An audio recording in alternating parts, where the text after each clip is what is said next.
Salam berjumpa kembali Bapak Ibu, saudara-saudari, sahabat-sahabatku, teman-teman sekalian yang terkasih dalam Tuhan. Mari pada kesempatan ini kita mempersiapkan kembali sedikit waktu untuk mendengarkan sabda Tuhan. Sabda Tuhan yang kita dengarkan kita ambil dari Penginjil Yohanes bab 3 ayat 16 sampai 21. Karena begitu besar kasih Allah akan dunia ini, sehingga ia telah mengaruniakan anaknya yang tunggal, supaya setiap orang yang percaya kepadanya tidak binasa, melainkan beroleh hidup yang kekal. Sebab Allah mengutus anaknya ke dalam dunia bukan untuk menghakimi dunia, melainkan untuk menyelamatkannya oleh Dia. Barang siapa percaya kepadanya, ia tidak akan dihukum. Barang siapa tidak percaya, ia telah berada di bawah hukuman, sebab ia tidak percaya dalam nama anak tunggal Allah. Dan inilah hukuman itu. Terang telah datang ke dalam dunia, tetapi manusia lebih menyukai kegelapan daripada terang, sebab perbuatan-perbuatan mereka jahat. Sebab barang siapa berbuat jahat membenci terang dan tidak datang kepada terang itu, supaya perbuatan-perbuatannya yang jahat itu tidak nampak. Tetapi barang siapa melakukan yang benar, ia datang kepada terang, supaya menjadi nyata bahwa perbuatan-perbuatannya dilakukan dalam Allah. Demikianlah sabda Tuhan, terpujilah Kristus. Teman-teman sekalian, Bapak Ibu saudara-saudari yang terkasih, memang Penginjil Yohanes ini menampilkan kepada kita akan eksistensi Yesus sebagai Allah, ya. Dalam percakapan atau masih dalam konteks percakapan Yesus dengan Nikodemus, pada kesempatan percakapan ini Yesus mengungkapkan kepada Nikodemus bahwa Yesus itu sendiri adalah Mesias yang dijanjikan oleh Allah, ya. Dan Dia itu sendiri adalah Allah yang datang ke dalam dunia, atau Yesus itu adalah anak tunggal Allah yang datang ke dalam dunia, agar dunia itu tidak binasa, melainkan beroleh hidup yang kekal.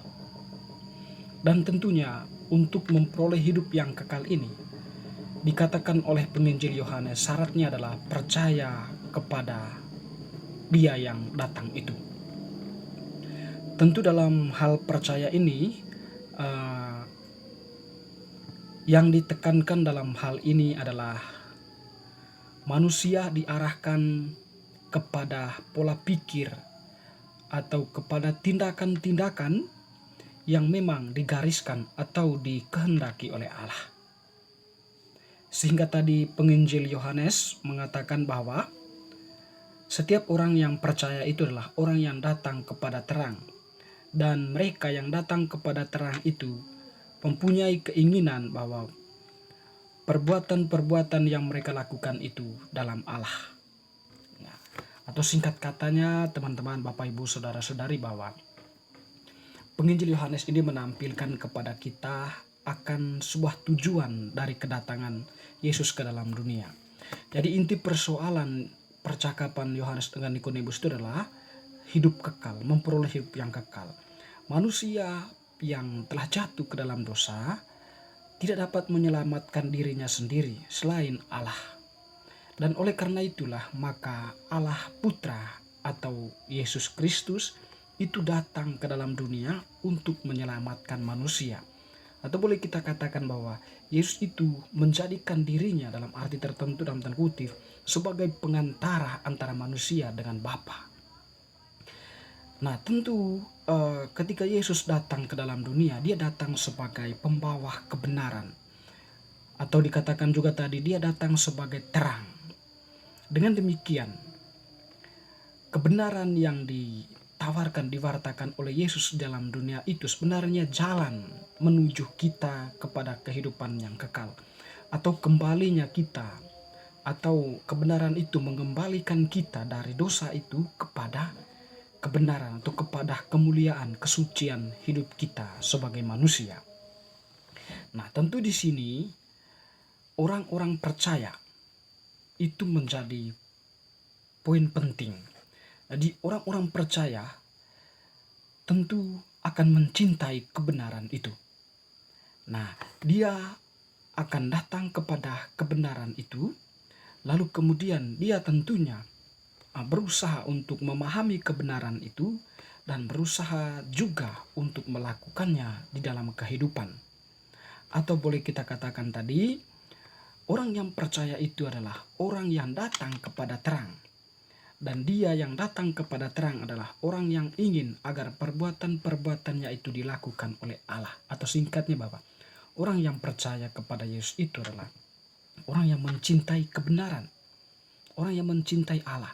Dan oleh karena itu, setiap perbuatan orang yang percaya itu adalah perbuatan-perbuatan yang dikehendaki oleh Yesus, atau perbuatan-perbuatan yang didasarkan pada kehendak Allah, pada ajaran-ajaran yang sudah disampaikan oleh Yesus kepada umatnya, kepada pendengarnya, dan tentunya kepada kita saat ini. Dan orang yang tidak percaya dikatakan oleh penginjil Yohanes adalah orang yang hidup di dalam kegelapan, atau orang yang tetap tinggal di dalam kegelapan. Mereka tidak mampu untuk membuka dirinya agar bisa masuk ke dalam terang, supaya perbuatan-perbuatannya itu bisa dilihat, atau perbuatan-perbuatannya itu menjadi nyata. Mereka cenderung untuk tetap berada di dalam ketidakberdayaan, ya. Atau boleh kita katakan mereka cenderung berada di dalam kejahatan. Nah, setiap orang yang tidak percaya itu adalah orang yang berada dalam kejahatan, atau orang yang berada dalam kegelapan. Tetapi dalam hal ini kita menggarisbawahi bahwa percaya bukan berarti orang tidak percaya berarti orang yang tidak memiliki keyakinan akan Allah. Tetapi orang-orang yang mencintai kejahatan, atau orang-orang yang tidak membuka hatinya akan kehadiran Allah dalam kehidupannya, sehingga perbuatan-perbuatannya itu selalu menunjukkan tindakan-tindakan yang merugikan orang lain, atau menganggap orang lain itu sebagai objek yang siap diatur, siap dipindah sana, pindah sini demi kepentingan pribadi. Atau orang yang selalu melakukan ketidakadilan, ketidakjujuran, orang yang selalu bertindak otoriter, ya. Tapi semuanya itu adalah untuk kepentingan pribadi dan kelompoknya. Orang lain menderita, mereka yang sejahtera. Singkat kata, orang-orang yang menari di atas penderitaan orang lain, atau orang-orang yang mencintai kejahatan. Jadi orang-orang itulah yang dimaksudkan oleh Tuhan sebagai orang-orang yang tetap berada di dalam kegelapan, orang-orang yang tidak mau datang kepada terang. Dan orang-orang itulah yang menurut penginjil Yohanes itu adalah akan mengalami hukuman. Yang entah apalah hukumannya, kita tidak tahu. Mungkin saja kalau kembali kepada konteks persoalan percakapan ini adalah kehidupan kekal, bisa saja mereka tidak masuk dalam kehidupan kekal yang disediakan oleh Tuhan, atau juga mungkin saja mereka masuk ke dalam suatu tempat yang lain yang tidak kenal. Tetapi bagi Tuhan, setiap orang yang percaya, mereka akan diselamatkan, atau mereka akan memperoleh hidup yang kekal. Konteks Paskah inilah kita bisa memahami bahwa Tuhan itu sudah menyediakan kita keselamatan melalui salibnya. Dan kebangkitannya itu membuka ruang bagi kita untuk bisa masuk ke dalam kehidupan kekal itu, atau masuk ke dalam keselamatan yang disediakan oleh Allah, oleh Yesus sendiri. Nah, cara kita untuk masuk ke dalamnya hanya melalui perbuatan-perbuatan kita yang baik, perbuatan-perbuatan kita yang dilandaskan pada apa yang menjadi kehendak Allah. Atau dikatakan penginjil Yohanes itu adalah orang yang bertindak, berbuat, berpikir di dalam terang. Teman-teman, sahabat-sahabatku yang terkasih, semoga bacaan hari ini yang telah kita dengarkan semakin meneguhkan iman kita untuk mencintai terang itu dan melakukannya di dalam kehidupan kita sehari-hari. Kita tidak hanya mencintainya, tetapi juga terang kita itu harus dipancarkan keluar, di mana kita mampu membagi kasih, bercerita tentang cinta dengan yang lain. Semoga kita semakin diteguhkan dalam iman dan semakin dikuatkan dalam perbuatan-perbuatan kita sesuai dengan kehendak Allah. Amin.